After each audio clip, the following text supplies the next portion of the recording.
ಸಿದ್ದರಾಮಯ್ಯ ರಾಜ್ಯ ರಾಜಕಾರಣದ powerful leader. ರಾಜಕೀಯ ಪಟ್ಟುಗಳನ್ನು ಹಾಕುವುದರಲ್ಲಿ ಪಂಟರ್. ದೇವೇಗೌಡರ ಗರಡಿಯಲ್ಲಿ ಪಳಗಿದಂತ ಸಿದ್ದರಾಮಯ್ಯ ಬತ್ತಳಿಕೆಯಲ್ಲಿರುವಂತಹ ತಂತ್ರಗಳು ಚುನಾವಣೆ ಬಂತಂದ್ರೆ ಸಾಕು ರಣಕಣದಲ್ಲಿ ಸದ್ದು ಮಾಡುತ್ತವೆ. ಅದೇ ತಂತ್ರ ರಣತಂತ್ರಗಳನ್ನೇ ನಿನ್ನೆ ಮೈಸೂರು ಅಖಾಡದಲ್ಲೇ ಸಿದ್ದು ಪ್ರಯೋಗಿಸಿದ್ದಾರೆ.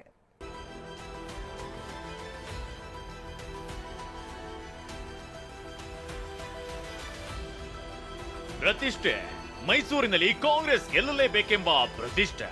ಬಿಜೆಪಿ ಅಭ್ಯರ್ಥಿ ಯದುವೀರ್ ಸ್ಪರ್ಧೆಯನ್ನ ಗಂಭೀರವಾಗಿ ಪರಿಗಣಿಸಿದ ಸಿಎಂ ಸಿದ್ದರಾಮಯ್ಯ ತವರು ಜಿಲ್ಲೆ ಮೈಸೂರು ಮತ್ತು ಚಾಮರಾಜನಗರದಲ್ಲಿ ಗೆದ್ದು ಪ್ರತಿಷ್ಠೆಯ ಬಾವುಟ ಹಾರಿಸಲು ತೊಡೆತಟ್ಟಿದ್ದಾರೆ. ತವರು ಜಿಲ್ಲೆಯಲ್ಲಿ ಪ್ರತಿಷ್ಠೆ ಉಳಿಸಿಕೊಳ್ಳಲು ಕೈಸೂತ್ರ. ಮೈಸೂರು ಯುದ್ಧ ಗೆಲ್ಲೋಕೆ ಸಿದ್ದರಾಮಯ್ಯ ರಣತಂತ್ರ. ನಿನ್ನೆ ಮೈಸೂರು ಜಿಲ್ಲೆಗೆ ಎಂಟ್ರಿ ಕೊಟ್ಟ ಸಿಎಂ ಮೈಸೂರು ಗೆಲ್ಲೋಕೆ ಶಾಸಕರು, ಸಚಿವರು, ಮುಖಂಡರ ಸಭೆ ನಡೆಸಿದ್ರು. ಸಭೆ ಬಳಿಕ ರೆಸ್ಟ್ ನೆಪದಲ್ಲಿ ಎಚ್ಡಿ ಕೋಟೆ ರೆಸಾರ್ಟ್ಗೆ ತೆರಳಿದ್ದಾರೆ. ಅಲ್ಲದೆ ಅಲ್ಲೇ 3 ದಿನ ವಾಸ್ತವ್ಯ ಕೂಡ ನೀವು ಪೋಷಕರಾಗಲು ಕಾಯುತ್ತಿದ್ದೀರಾ? ಚಿಂತಿಸದಿರಿ. ಓಯಾಸಸ್ ಫರ್ಟಿಲಿಟಿ 90,000 ದಂಪತಿಗಳ ಜೀವನದಲ್ಲಿ ಸಂತೋಷವನ್ನು ತಂದಿದೆ. 7825893601ಗೆ ಕರೆ ಮಾಡಿ ಅತ್ಯದ್ಭುತ ರಿಯಾಯಿತಿ ಪಡೆಯಿರಿ ಹಾಗೂ ಎಲ್ಲರಿಗೂ ಗುಡ್ ನ್ಯೂಸ್ ಕೊಡಿ. ಹಾಗಾದ್ರೆ ಮೈಸೂರು ಗೆಲ್ಲೋಕೆ ಸಿಎಂ ಹೆಣದ ಸೂತ್ರವೇನು?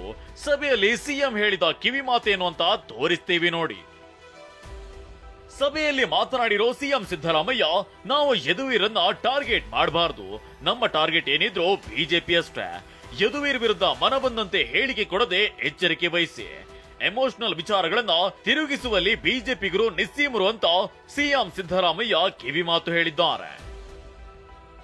ಇದರ ಜೊತೆಗೆ ನಮ್ಮ ಅಭ್ಯರ್ಥಿಯನ್ನ ಗೆಲ್ಲಿಸಲು ಕೊಡಗಿನ 2 ಕ್ಷೇತ್ರದಲ್ಲೂ ನಮ್ಮ ಶಾಸಕರೇ ಇದ್ದು 1 ಲಕ್ಷ ಲೀಡ್ ಬೇಕು ಅಂತ ಸಿಎಂ ಹೇಳಿದ್ದಾರೆ.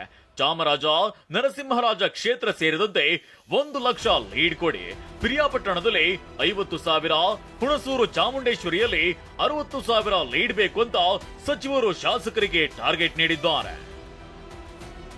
ಇನ್ನು ಬಿಜೆಪಿ ಜೆಡಿಎಸ್ ಮುಖಂಡರನ್ನ ಸೆಳೆಯಲು ಸಿಎಂ ಪ್ಲಾನ್ ಮಾಡಿದ್ದಾರೆ. ಯಾರೇ ಪಕ್ಷಕ್ಕೆ ಬಂದರೂ ಸ್ವಾಗತಿಸಿ ಅಂತ ಕಿವಿ ಮಾತು ಹೇಳಿದ್ದಾರೆ. ಜೊತೆಗೆ ಕೆಆರ್ ಕ್ಷೇತ್ರದ ಬ್ರಾಹ್ಮಣ ಮುಖಂಡ ಬಿಎಸ್ವೈ ಆಪ್ತ ಎಚ್ವಿ ರಾಜೀವ್ರನ್ನ ಸೆಳೆಯುವಲ್ಲಿ ಸಿಎಂ ಯಶಸ್ವಿಯಾಗಿದ್ದಾರೆ. ಹೀಗೆ ಮತ್ತಷ್ಟು ಮುಖಂಡರನ್ನ ಸೆಳೆಯುವ ಯತ್ನ ಸಿಎಂ ನಡೆಸಿದ್ದಾರೆ. ಈ ಕಾರಣಕ್ಕೆ ಮೈಸೂರಿನಲ್ಲಿ ಉಳಿದುಕೊಂಡಿದ್ದಾರೆ ಅಂತ ಮೂಲಗಳು ತಿಳಿಸಿವೆ. ಸದ್ಯ ಮೈಸೂರಿನಲ್ಲಿ 3 ದಿನ ಸಿಎಂ ವಾಸ್ತವ್ಯ ಮಾಡುತ್ತಿರೋದು ಸಾಕಷ್ಟು ಕುತೂಹಲ ಮೂಡಿಸಿದೆ.